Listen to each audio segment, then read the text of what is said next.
right, we are here. It's Friday. It's the last word presented by Chrisman Commentary. Courtney, Christy, hello. That was awesome. That was like magic, Christy. Was that not? It was perfect. It was perfect. So a little Sunday night football. That was like Chris Collingsworth. I think at the beginning of Sunday night football, he like slides into the screen right when they're coming on live. So that was a good little Chris Collingsworth move there, Christy. That was literally running from the other side of the building to get over here. I'm like, oh, okay. Made it. All steps are good.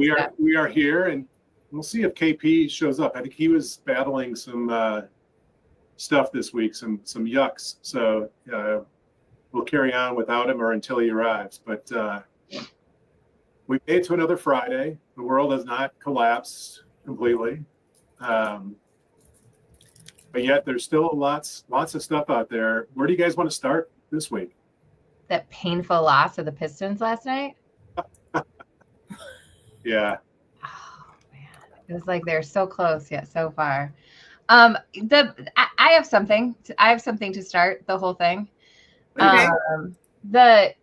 We were talking a little bit in our pre-emails, right, about housing prices are here and we anticipate that interest rates are going to come down a little bit, and this whole economy thing has a part of it, and the whole tariff things has a part of it. I'm asking this question to my learned finance fellows on the other side of this. I'm just, a lady in ops land asking questions. And I've participated in a lot of conversations in our nation's capital in the last 2 weeks, one yesterday. And some of the problems that we seem to have in this space, no matter what they are, whether they're insurance driven, right? Whether they are affordability driven. So interest rates are a national standard, right? Underwriting requirements tend to be a federal standard if you consider that most mortgages are owned in some part by some sort of federal entity, right? But some of the actual issues that we have that can actually solve some of the problems that we have are really neighborhood dependent in some instances, but they're local issues. So it's more to insure properties in California, in Texas, in Louisiana, in Florida, by way of example.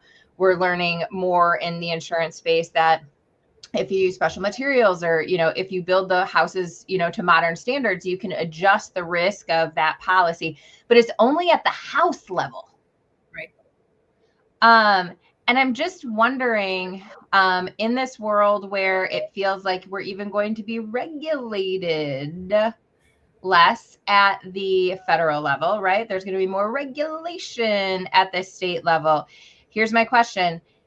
Is the insurance problem really a state problem? And should there be more energy and regulation there? I understand that I'm calling for more state level regulation of something, and KP is joining the chat at the same time.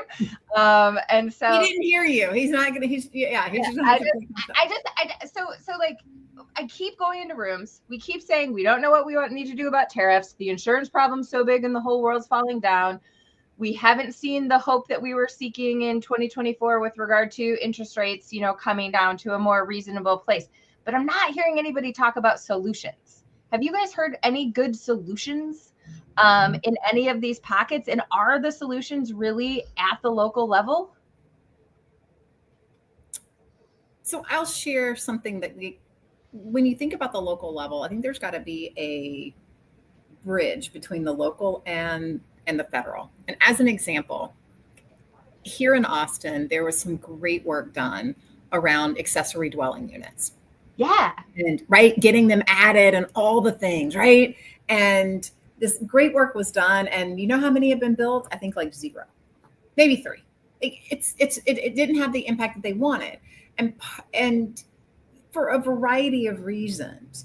But when you think about whatever you do at the local level, it has to work with the rules that are at the national level. So, if I were to design a brand new type of house, and I put all this work and energy to it, and I'm like, this is going to solve affordable housing problems. Yet that type of property is not eligible for any type of Fannie, Freddie, or Ginnie financing. I'm going to fail because I don't have access to capital.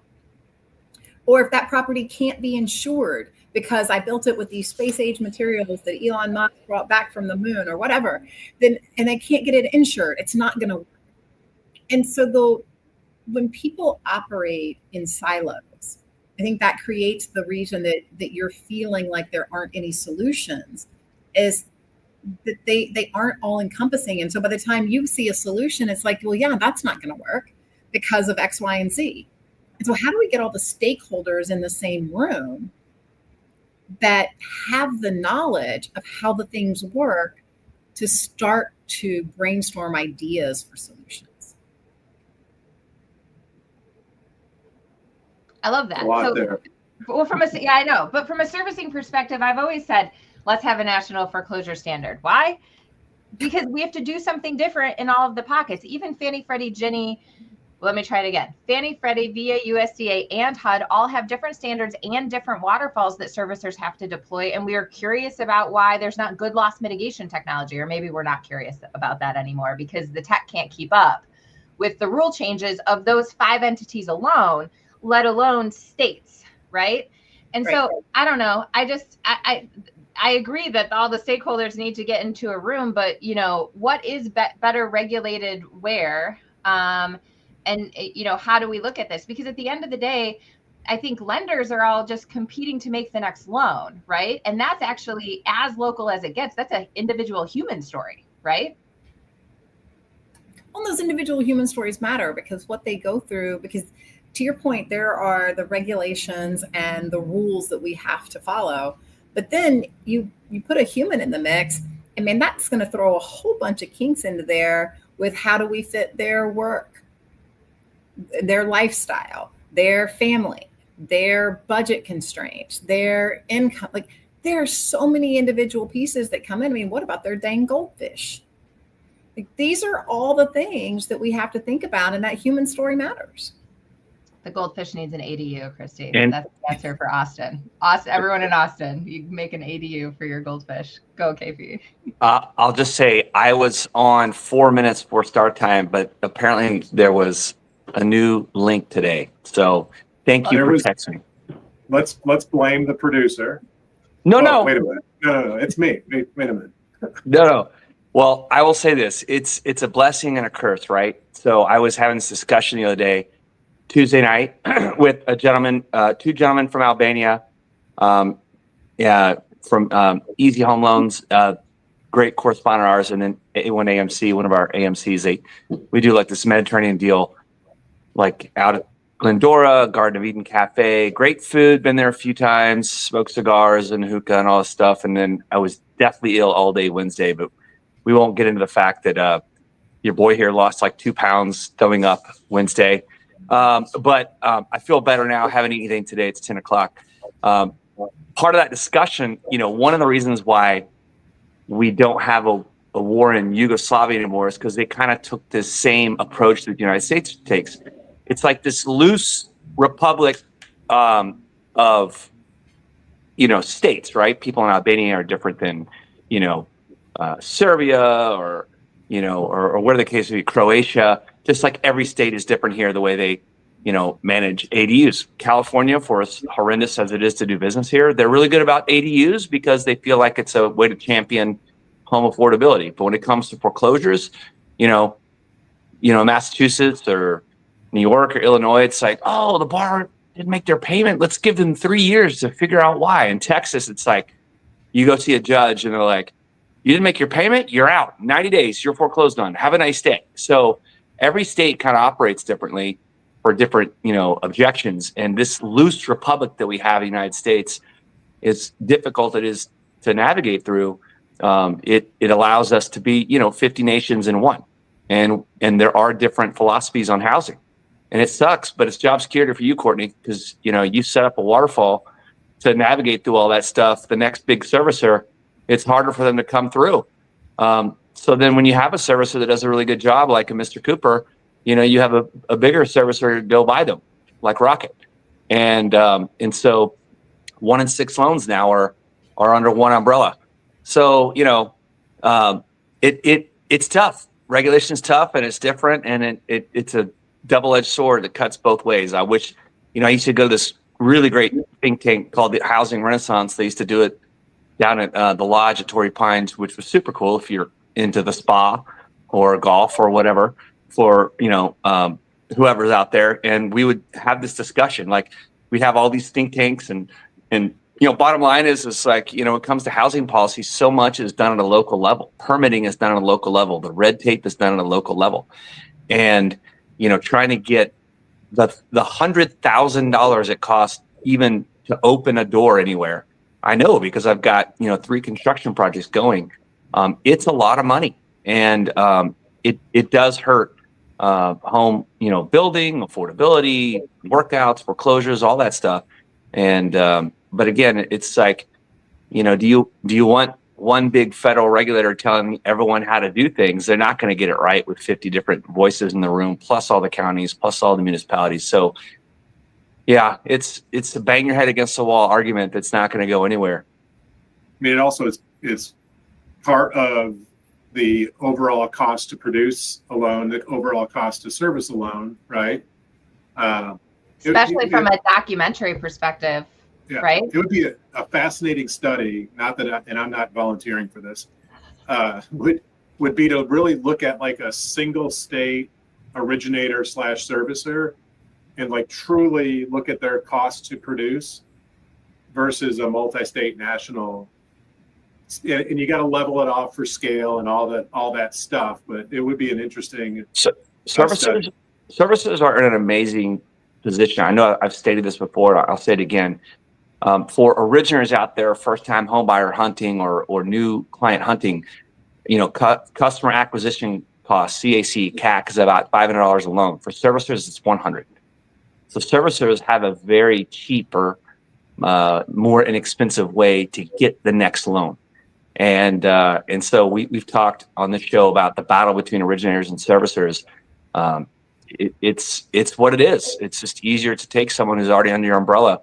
And some of these servicers are really good. The retention rate is, 85 to 92%. It's a battle that rages on. And so, if you see that play out and fully baked in, I mean, originators just become in the future first-time homebuyer hunters based on relationships in the street at the local level to find that first-time homebuyer. And it's much, much harder to acquire a refinance. Not saying it doesn't happen and it can't be done, because there are plenty of good, lenders that arm originators with the ability to compete with servicers, but it certainly gets tougher. Hey, Courtney, I'd love you to weigh in on this from a servicing perspective, but when we talk about, retention, recapture, and we've heard, the benchmark, the top players north of 80%, right? Some I've seen a 90% quoted out there. 85 maybe is more realistic. Do you think those stats are true retention, or is it I had 100, runoff was X, and I replenished X plus, therefore I'm at 85 or 90, post boom, refinance boom or whatever? I think it's the latter. And I think that a couple of things in this space, a few unpopular opinions to toss into it as well. I don't know that they're unpopular. I just don't know that people think about these things as much as I do, which, yes, is my own problem. Somebody offered me therapy for my desire to continue to talk about servicing yesterday. So thank you to that person who did that. I would say that recapture retention is actually a thing that exists when you complete a life cycle and somebody actually takes ownership of it. The people that are best at recapture retention are actually the people that are best at what you loan officer folks call DTC, right? If you leave a servicing shop, pure servicing people, I got your back on this one, up to recap and retain. Can we say that? Recap and retain loans along the way. That's where you see bad that, right? Okay, so let's take the two best by the math, even if it's false math, recapture, reservicer folks in the industry, Rocket and Cooper, right? And now they're best friends. The reason I believe from a technology and operations perspective, they're best at that is that they have strong DTC capabilities outside of that. And they individually, as brands, invested in their own technology environment from a to the consumer perspective. Neither of these entities relied upon what the servicing industry or really the mortgage industry offered them from a technology perspective. You could argue that both were inspired by early CFPB management in the space, right? Both of them had like Kraninger era CFPBs all up in their business about how they communicated with consumers, but both made substantial tech investments at about the same time. This is pre-COVID, right? In this, how am I going to regularly communicate with this consumer, because mortgage technology has not solved that problem yet. And I will rally with any mortgage technologist if you believe you've solved this problem and you've solved this problem well, because we haven't seen it, certainly not with ICE, certainly not with Sagent, certainly not with, I can keep going. Encompass, you guys can name all the LOSs on here too. They're so good. Here's an opportunity though for everybody that's listening. These two people that are arguably best in industry at this are now in the same company, and they got to pick one, right? And they'll probably pick the best out of all of their strategies, but it leaves a huge open opportunity for the rest of us to really think about that.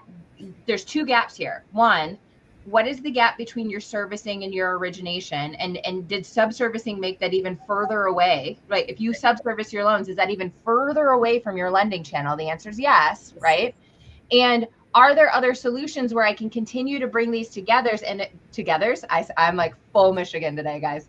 We can bring them together, and you can maybe fill those gaps in. The word that was used yesterday a lot was flywheel, so I'll just use it now. Between loan origination, secondary cap markets, direct to consumer engagement, which happens between origination and servicing, and between servicing and origination if you want to make a new loan. No, you're not wrong, Courtney. You are not wrong. And I think that when you think about the customer, in our case, the member, they're not a chess piece that you just get to move around and decide. They decide. Like, they're the one that chooses to be recaptured or retained because you have offered them something of value. And you directly pointed to that and said, hey, maybe we didn't have the best mousetrap, and Rocket and Cooper built a mousetrap to try to provide that value so that the end borrower chose to continue to do services with them. And sometimes I think we get lost in those numbers, and we get lost in the averages, and we forget that that's what we're trying to solve. Are we providing enough value so that they choose to stick with us? I'll just throw out there, I think freedom is the very best, but freedom at retention. But and they have, like you said, Courtney, to your point, they use different systems that a lot of originators use. And there's also a huge investment at Freedom in that consumer space. So I'm not belittling Freedom in my comments. You're absolutely right. Oh no, I didn't say you are. I just want to give them some love. And what I'll say is, it's a fair trade. A year ago, the trade is, if you say, I'm going to sell a loan to Freedom, and the thought is, I'm going to kiss that borrower goodbye forever because they're going to retain it, recapture and retain, they pay a fair price up front. And so last year, they literally were blowing through, larger lenders, like, for example, PennyMac, by 100 basis points. And so for us, it's like, okay, I've got this $550 manual government Ginnie Mae deal that they want to buy. They're providing a wider credit box to help get the loan to begin with, where we take all the risk if there's ever a default. Then we sell it to them and they handle it from there. They may make us repurchase it, but I got to tell you, they're really good at, just working through whatever goes on with their borrowers. And so, it's a trade-off as an originator. We also service, but we're not a servicer first.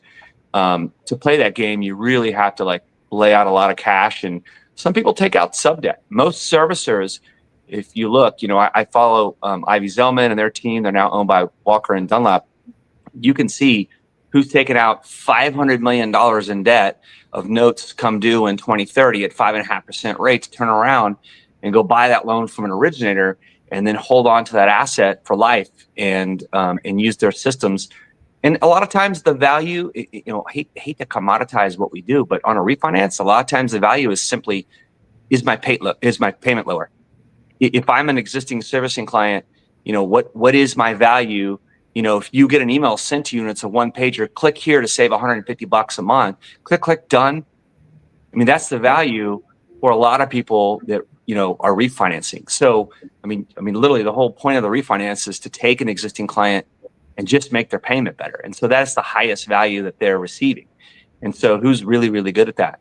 So it is, I'm not saying it's a dead end, for originators that want to try and recapture, because we do. But some servicers are just better at it than others. And so hopefully that puts a bow on this 21-minute segment. It won't, because I do want to go this again. Somebody's got to take this project on. It's not going to be me. Maybe Courtney. It does sound like a courting project, doesn't it? So KP, what I heard, single page, click here, lower payment, right? That's one tranche of mortgage transactions. Call it the streamlined rate and term, very simple, right? That'll fly through every process, pretty much everywhere. Which is currently about 15 to 18% of the market. Right. So they're still mostly purchased right now. So what I want to really see from a retention recapture perspective is by tranche, purchase by product, purchase by conventional, purchase by FHA, purchase by VA, then refinance, streamline by product, conventional, FHA, VA, rate, debt consolidation, cash out. The more the more challenged refi transactions, there's no way those are running at the same or similar retention as the streamline, right? And so Ben, a PRMG guy, commented, I'll put him up here. This is a good comment. Talked about Rocket, right? Speed and use, but are not really good about creating personal connection. And I would counter that by saying, in the example that KP put up, which is that streamline, I'm just trying to solve for one thing, lower payment. What do you need? What personal connection is needed there? There isn't any. It is the other transactions that do tend to need some love and need some extra care. And Ben brings up a good point. If that servicer on their first offer doesn't put their best foot forward, and it can be beat in price, almost every time, the borrower's like, hey, Ben, I did my loan with you, and my servicer that you sold that loan to is offering me X. And Ben's like, oh, I got that. And so then you break the trust of the servicer if they don't put their best foot forward the first time. As long as Ben has done enough in the time between origination and that inquiry to be relevant and remembered, right? And Ben does. Ben's very good. Ben does, but does everybody? Because what we know is that when you look at consumer surveys, the average consumer can't remember their loan officer's name 6 months after the transaction. They can't remember the company name a year later. Which is crazy. And so, right, your biggest transaction of your life. But we have so many things bombarding us that staying top of mind, the servicer gets to do that because you're paying your payment to them. And I would argue that even if you are the servicer, I know who mine is. This is because this is what I do. However, I pay mine by automatic draft. I don't have to write a check. I don't even have to go in and click any buttons inside my app. It just happens every single month. So there's no connection being built. I'd have to go look up who my provider was because it's all automatic. What I'd really be interested in, and I'm sure nobody is tracking this, but what happens when that borrower pays off and they don't buy immediately? They go rent for a while, or they're moved because they're moving and they're making all these life changes. So how good are we at recapturing that? Because that's going to tell you the value of the relationship. Or does that go into this now, what KP has been talking about is this first-time homebuyer pool? And then if you decide that your model is going to be this hunter and you're going to go after these first-time homebuyers or people that don't currently own a home for whatever reason, how do you find the people who paid off and moved somewhere? And now you can get them into your funnel. Like, how do you think about it from a model standpoint? Like, this is my challenge to the folks in the audience.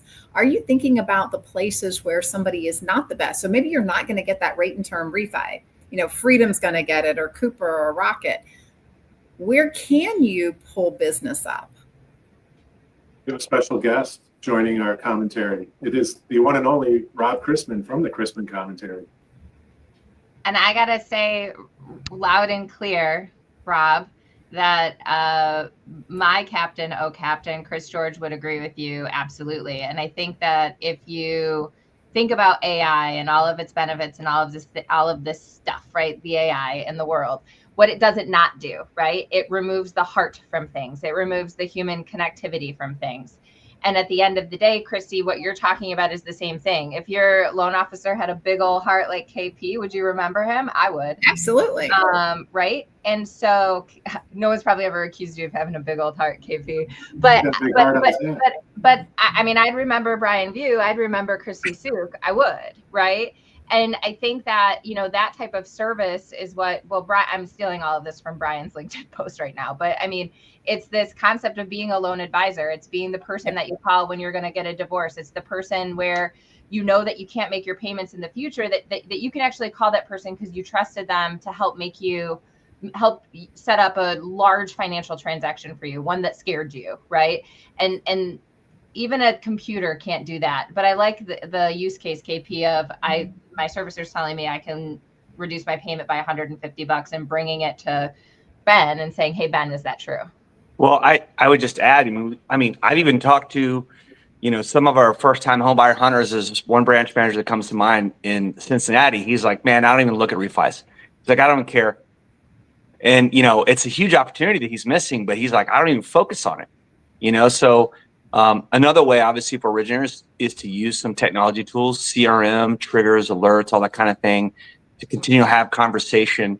I mean, everyone knows Rob because he's the most well-traveled man in the business. He's on the road and he's done it for decades. And, people are going to go back to him because he's top of mind.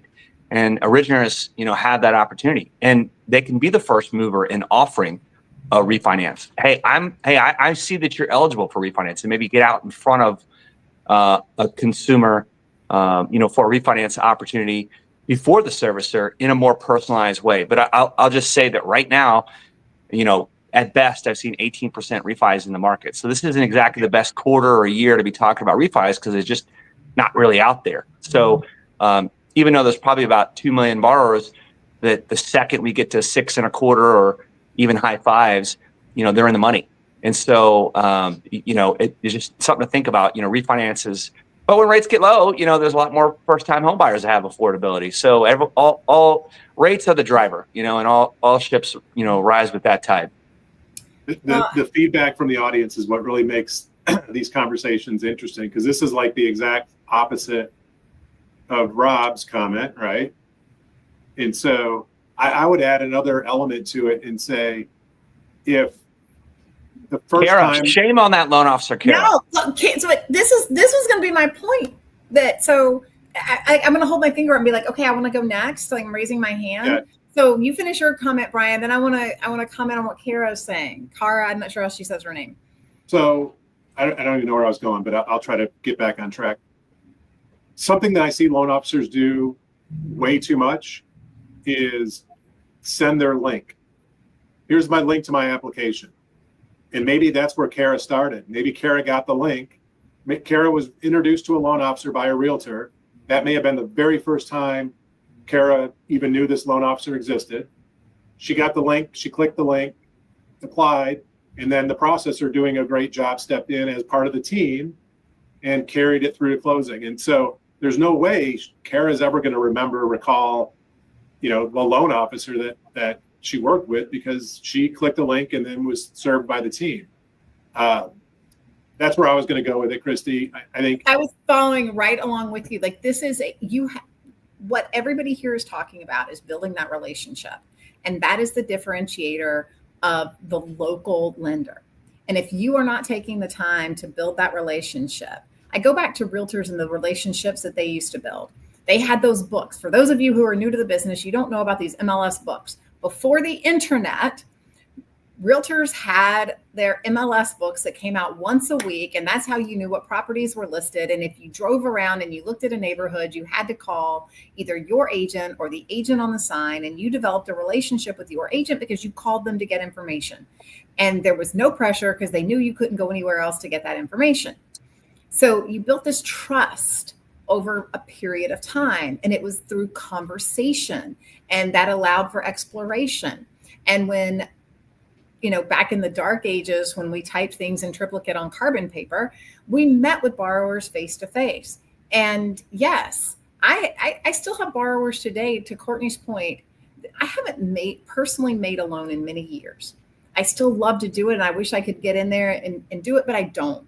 I'm not really allowed to today. Time constraints, all the other things. I'd be a terrible originator. But I still have borrowers who call me because we built a relationship.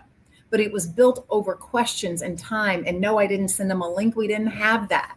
We had real communication. And so you have to think about what your process is.